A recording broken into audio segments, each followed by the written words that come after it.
बच्चों को या बड़ों को दस्त का लग जाना, मोशन का लग जाना और फिर उनका ठीक ना होना, उसकी ट्रीटमेंट के लिए अक्सर औकात पाउडर वाला शरबत या फिर इंजेक्शन वगैरह जो है एंटीबायोटिक इस्तेमाल किए जाते हैं, जिसके साथ ना सिर्फ बच्चों के बड़ों के गुर्दे फेल हो सकते हैं, जिगर के ऊपर भी अटैक आ सकता है। आज की वीडियो के अंदर हम बात करेंगे एक प्रोबायोटिक मेडिसिन के हवाले से, जिसके साथ आप बगैर किसी हीलो हुज्जत के अपनी सेहत को, अपने बच्चों की सेहत को ठीक कर सकते हैं।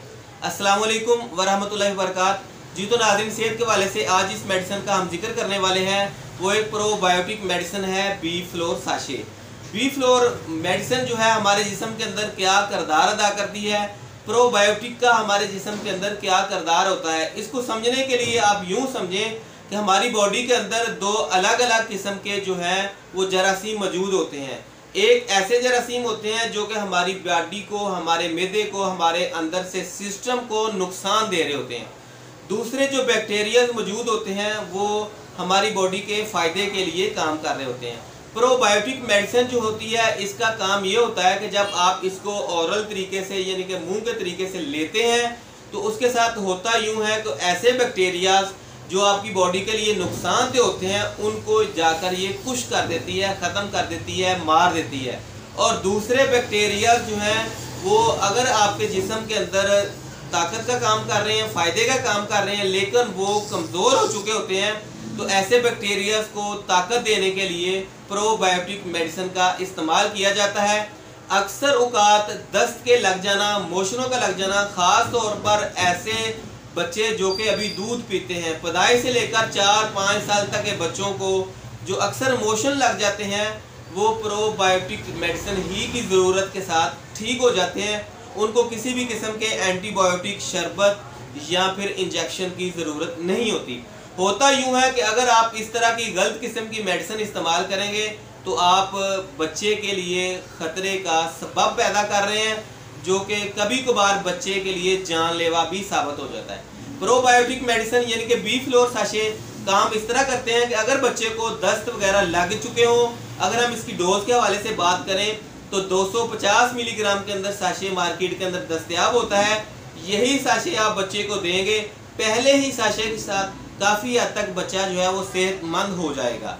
आप तरीकाकार इस तरह से होगा कि आप 12-12 घंटे के वक्फे के साथ 1 चम्मच पानी ले लें, 1 चम्मच दूध ले लें, दही ले लें या केला वगैरह कोई भी खाने की चीज़ के अंदर आप बी फ्लोर साशे को हल करके 1 साशा सुबह 1 शाम दे सकते हैं। अगर मर्ज़ की शिद्दत थोड़ी सी ज़्यादा हो तो आप इसको जो है वो सुबह दोपहर शाम यानी कि 8-8 घंटे के वक्फे के साथ भी इस्तेमाल करवा सकते हैं। नाज़रीन, अगर यही ज़रूरत किसी बड़े को हो तो उसके लिए आप 2 साशे सुबह, 2 दोपहर, 2 शाम इस्तेमाल करवा सकेंगे। बगैर किसी भी एंटीबायोटिक को मेडिसिन इस्तेमाल करने के आप अपने मरीज़ को सेहतमंद कर सकते हैं।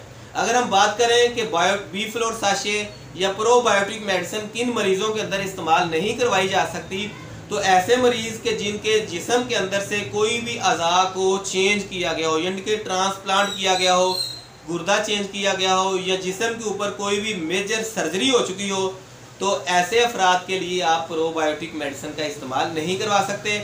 दूसरे नंबर पर ऐसे अफराद के जिनको फंगस इन्फेक्शन हो और हैवी किस्म का हो, जिल्द के ऊपर ददरियाँ बन चुकी हों या दीगर इस तरह का कोई भी मसला हो, तो ऐसे अफराद के लिए भी प्रोबायोटिक मेडिसिन का इस्तेमाल नहीं किया जा सकता। तीसरे नंबर पर ऐसे अफराद के जिनके मैदे के अंदर यानी कि सुराख हो, अल्सर हो, मैदे के अंदर ज़ख्म हो, आंतड़ियों के अंदर, बड़ी आंत के अंदर किसी किस्म का कोई इन्फेक्शन मौजूद हो, वो बैक्टीरिया की वजह से ना हो, किसी और वजह से हो, तो ऐसे अफराद के लिए भी आप प्रोबायोटिक मेडिसिन, उसके अंदर किसी भी किस्म का साशे आ सकता है, कोई शरबत आ सकता है, कोई भी दवाई आ सकती है, आप उसके लिए बी फ्लोर साशे और दीगर इस तरह की मेडिसिन इस्तेमाल नहीं करवा सकते। अगर हम इसके साइड इफ़ेक्ट के हवाले से बात करें तो इसका किसी भी किस्म का कोई साइड इफ़ेक्ट नहीं है। आप अपने बच्चों को बिल्कुल सेफ तरीके के साथ ये मेडिसिन दें, इंशाल्लाह पहले ही दिन से बच्चे के मोशन वगैरह जो है वो ठीक हो जाएंगे। आज की वीडियो के लिए बस इतना ही। हमारे चैनल आस फार्मेसी को सब्सक्राइब करें, वीडियो को दोस्तों के साथ शेयर कर दिया करें ताकि किसी इंसान का फ़ायदा हो सके। मिलते हैं अगली वीडियो में, तब तक के लिए अल्लाह हाफ़िज़।